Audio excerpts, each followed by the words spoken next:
Salut à tous les amis et bienvenue sur Carton Rouge TV, la chaîne des supporters de la SS. On se retrouve pour l'avant-match Saint-Étienne-Monaco, 34e journée du championnat de France de Ligue 1. Alors, avant de parler de ce match, n'oublie pas de t'abonner à la chaîne. J'ai remarqué que lorsque je passais ce message en début de vidéo, j'avais beaucoup plus de nouveaux abonnés qui nous rejoignaient. Donc fais-le, appuie sur la cloche de notification. On se retrouve les amis pour ce match important. Évidemment, il n'en reste plus que 5, non pas 10, 5 matchs de championnat. Et je peux vous dire que le calendrier de l'AS Saint-Étienne sera très compliqué. On le savait évidemment depuis longtemps que ce serait une fin de championnat difficile. Mais là, on va rentrer dans le dur. On va d'abord recevoir Monaco. Après, on va aller se déplacer à Rennes. On se déplacera encore à Nice. 2 déplacements consécutifs. Ça veut dire que déjà, ces 3 prochains matchs, on va rencontrer 3 équipes du top 6. Et oui, parce que ces équipes-là sont en lutte pour la Ligue des Champions. Ce qui veut dire que ce sont des matchs... pardon, ça va être des matchs épouvantablement difficiles. On va bien sûr parler de Monaco dans quelques instants. Après, on jouera à Reims et on recevra Nantes ou non, on recevra Reims et on se déplacera à Nantes pour la dernière journée du championnat de France. Ça veut dire que en réalité, on va vivre 3 matchs très difficiles. Alors, on a fait match nul à Monaco, ce qui nous permet de rester barragiste. On est barragiste, on est toujours Monaco qui est à 4 points. Mais Clermont a gagné, donc Clermont nous est repassé devant. Et là, on affronte Monaco qui est une équipe imbattable. Elle est imbattable, Monaco, cette équipe-là. Imbattable. Il reste sur 5 victoires consécutives, dont une victoire 3-0 face à Paris. Je ne sais pas si vous avez déjà oublié, mais 3-0 face à Paris, quand même. Une attaque incroyable, avec un Ben Yedder qui est en super forme. Une équipe qui ne prend pas trop de buts. Bref, une équipe qui vient à Saint-Étienne pour gagner, c'est tout. Ils ont besoin de gagner pour se qualifier pour la Ligue des Champions. Et nous, face à ça, on va avoir notre équipe habituelle. Je pense que Pascal Duprat va aligner encore ses 5 défenseurs. On a un problème, mais immense. Il n'est pas nouveau ce problème, hein. Mais là, vraiment, il est immense. C'est cette défense. On a pris, j'ai regardé tout à l'heure, là, en préparant cet avant-match, depuis le début du championnat, on en est à 64 buts. On a pris 64 buts. Sur les 4 derniers matchs, on a pris 13 buts. C'est pas possible. C'est pas possible. On ne peut pas continuer à ce rythme-là. Donc voilà, on a pris 6 à Lorient, on a encore pris 2 à Bordeaux. On marque, Bouanga marque, il est en super forme. Bouanga, Nourdin aussi est décisif.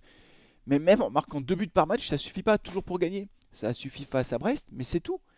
Donc voilà, on a un gros problème défensif. Encore une fois, il n'est pas nouveau ce problème. Ça s'est dégradé avec la blessure de Falaï Sako, vous le savez.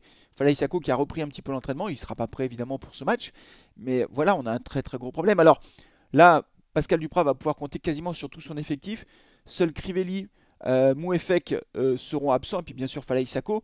Pour le reste, on enregistre le retour donc de Mangala, qui sera certainement titulaire en défense centrale, avec Nadé. Alors reste à savoir s'il va mettre à côté de Nadé et de Mangala Bakayoko. Je pense que oui, c'est ça son trio de défense pour le moment.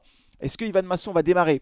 Il a dit en conférence de presse que c'était une option. Je n'y crois pas. Je ne pense pas qu'ils mettent Masson titulaire pour le moment. Je pense qu'on va repartir avec Tube ou Silva. Silva, vous vous souvenez, à Bordeaux avait démarré à droite avec Trauco à gauche. Je pense qu'il va remettre Colo à gauche. Oui, je pense qu'il va remettre Colo. Je vous l'avais dit d'ailleurs avant le match contre Bordeaux. Je vous avais dit, je pense que Colo va remplacer Mangala. Et c'est ce qui s'est passé. Colo a réintégré l'équipe. Il n'a pas fait un match mauvais, Colo, mais il a réintégré l'équipe. Donc je pense que Colo sera titulaire face à Monaco.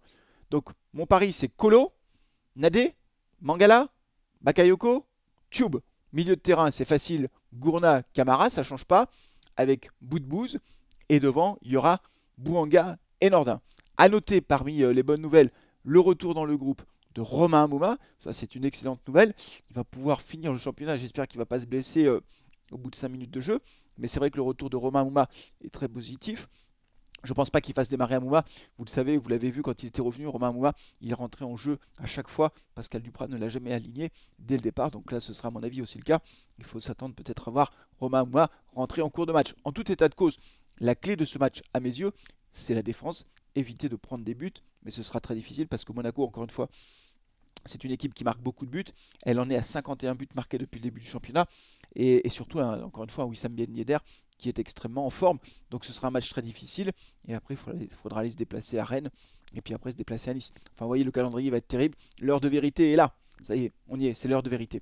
Si au cours de ces 3 matchs, on n'est pas capable de prendre des points, je ne sais pas combien, 2, 3, j'en sais rien honnêtement, oui, là, ça va être très compliqué.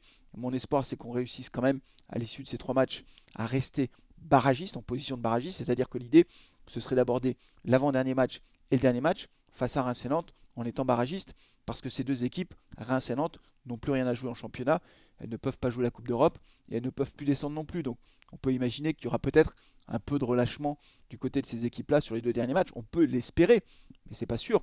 Ce qu'on sait par contre, et ça c'est sûr à 100%, c'est que Monaco vient pour gagner, que Rennes à domicile va nous recevoir pour nous écraser, et que Nice, avec Christophe Galtier, nous attend sur la Côte d'Azur pour nous écraser.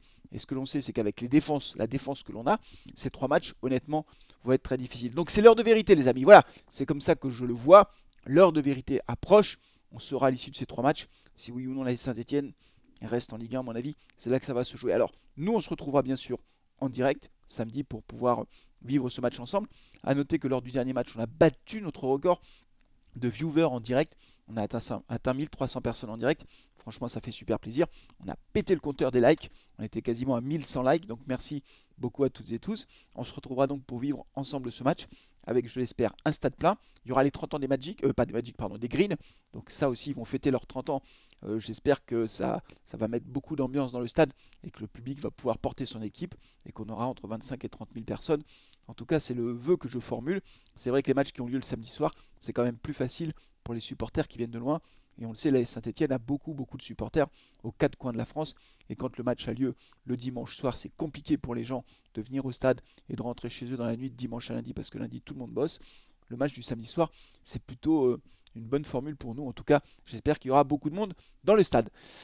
Voilà, alors dites-moi vous comment vous voyez ce match. Est-ce que vous pensez qu'on a une chance de ramener des points, de prendre des points, au moins un point du match nul? Évidemment, on regardera ce qui se passe sur les autres terrains, puisque vous le savez, on regarde nos résultats, mais on regarde aussi les autres équipes pour voir comment on évolue. On sera en direct donc pour vivre ensemble ce match. Voilà, d'ici là, prenez soin de vous, de vos proches, et puis bien sûr, allez les Verts. Allez, ciao.